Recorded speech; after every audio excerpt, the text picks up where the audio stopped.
simbahan. All you have to do is to make a wish or medyo sabi daw nila magnak ka raw. Baroque style ito, Joby. Ibig sabihin, very artistic, theatrical, design-oriented. Hindi siya ordinaryong simbahan.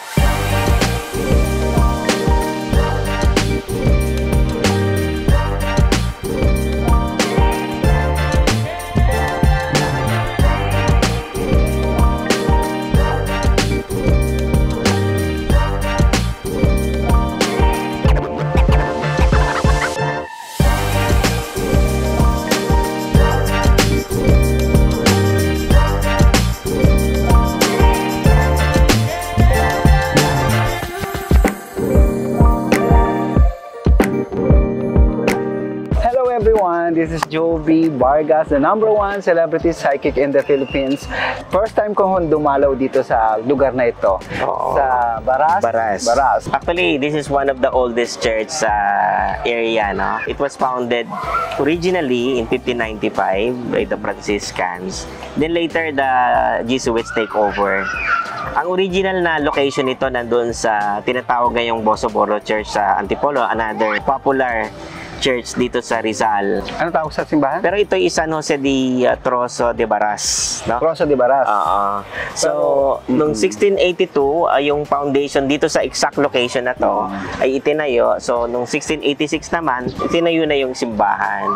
At Baroque style ito, Joby. Ibig sabihin, very artistic, theatrical, design-oriented. Hindi siya ordinaryong simbahan. Bukod doon kay San Jose de Trozo daw na yung imahe ni Saint Joseph ay miraculous. Medyo doon tayo papasok sa term na Baroque. Kasi pag sinabi mong Baroque noon, iba yung intindi. Si Baroque.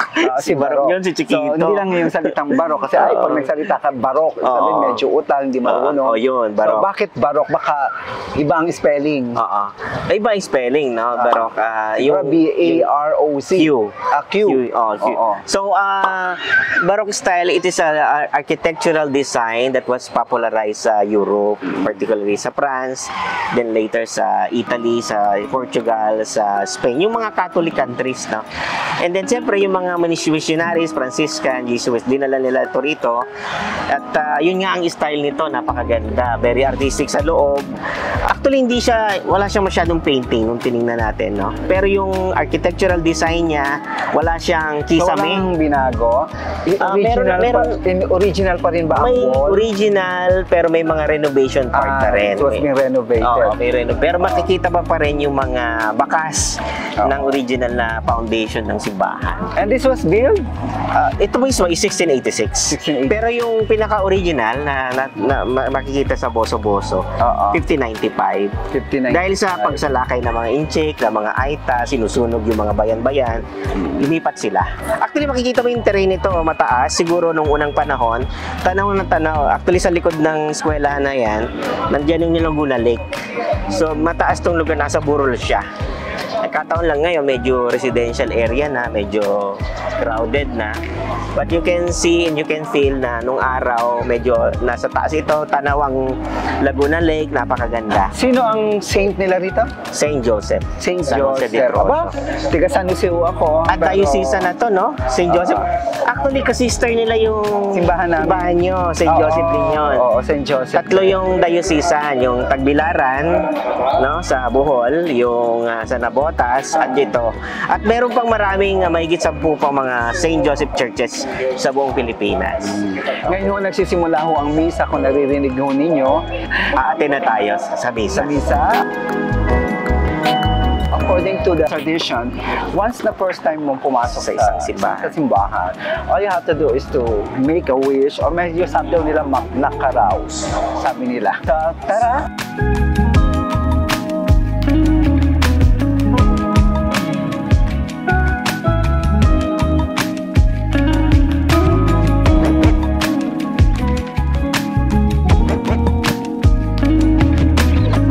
This is holy Thursday. Oo. Ito yung Holy Thursday na binabanggit din na parang Last Supper ata. And then may mga tradition tayo, mga Pilipino, na kung saan yung tinatawag nating bisita iglesia. Tama. Isa ito sa mahalagang araw. Pinakamahalagang araw. Naging sentro siya ng Eucharist. Dito na rin nagsimula ang pagtatraidor ng isang apostle ba? Later. Later pa yun. Later, madaling araw. Madaling araw yun. Pero Huwebes Friday. Santo rin yun. Di ba? Kakasama sila doon. But sabi doon, do this in memory of me. I'm so happy na madalaw ko yung loob. Mapunta ako sa isang lugar. Tourist spot ito. Tourist spot pa raw pala. Tourist spot, historical site, sacred yung patron nila, si St. Joseph. Humiling ka na ba? Yes. Ako humiling na ako. At ako na lang ako nakakaalam ng kaibigan. Siyempre, ko.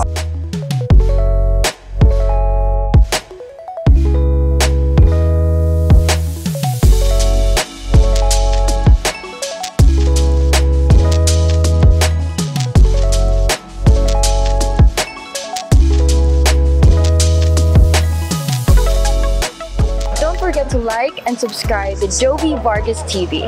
Thank you. This is the small versions of danggit. And they call it Ayungin. Parang ayungin shawl. ayungin. Ito yung isa rin pagpapaalala sa atin na tayo ay maging matapat sa Panginoon, magbigay pasasalamat sa mga bagay na ginawa niya sa atin. Huwag natin kalilimutan ang pagmamahal sa kapwa. Tama. Ang paghingi ng tawad sa kapwa at ang pagpapatawad sa kapwa. Kasi balang araw, mamimit natin siya. Tama. Yun yung tinatawag natin, hinihintay natin ang kanyang pagdating. No? Sige lang ho.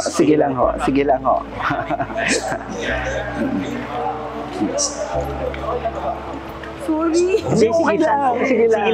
Mano, Hindi. para makakawa. Kami nga dapat mag-sorry eh. Okay. Sige, thank you. Sa akin naman, Jovi, yung Holy Thursday, dito naganap yung statement ni Christ na gawin nyo ito bilang pag-aalala sa akin. No? Yung pag-aalay ng dugo ng katawan ni Kristo, no? Banal na dugo at katawan ni Kristo sa huling hapunan. So parang yung simula ng misa. Pero yung pinakasama rin nun, pag-ibig ng Diyos. No? So kung sasabihin natin, gawin nyo ito bilang pag-aalala sa akin, gawin nyo yung pag-ibig. Pagmahalan kayo. Kasi wala namang taong nabuhay na banal. Lahat po Tama. tayo nagkakasala. So, isang bagay na magagawa mo sa araw na ito, simula sa Huwebes Santo hanggang tumasok ang Holy Friday, hanggang ang kanyang pagkabuhay, magbigay pa rin tayo ng time para sa kanya. Sa akin, ang paghingi ng tawad talaga. At hindi lang during the Holy Week. Sa Araw-araw. Sana araw-araw natin siyang pasalamatan, alalahanin. God is love. God is Diba? love. Kaya napakalaki ng kanyang puso at pangunawa na kahit anong kasalanan ng tao, papatawarin at papatawarin At niya. dapat ganun Kung din nanggaling tayo. ito sa puso ang paghingi ng tawad. No? Dapat ganun din tayo, mahal sa ating kapwa. Kalimutan nyo na muna yung sira-siraan, kalimutan nyo na muna ang inggit, isatabi nyo muna lahat ng galit, Kung maaari, wag nang mag-alis. kung maaari. Ang hirap nun, pero kailangan. No? magtulungan na lang ho tayong lahat at I hope ang gobyerno magbigay ng kahalagahan sa Pilipinas, sa mga tao, Bilang Kristiyanong bansa. bilang Kristyanong bansa. No? Sige. Thank you. Salamat. Salamat. Maraming salamat. Amen.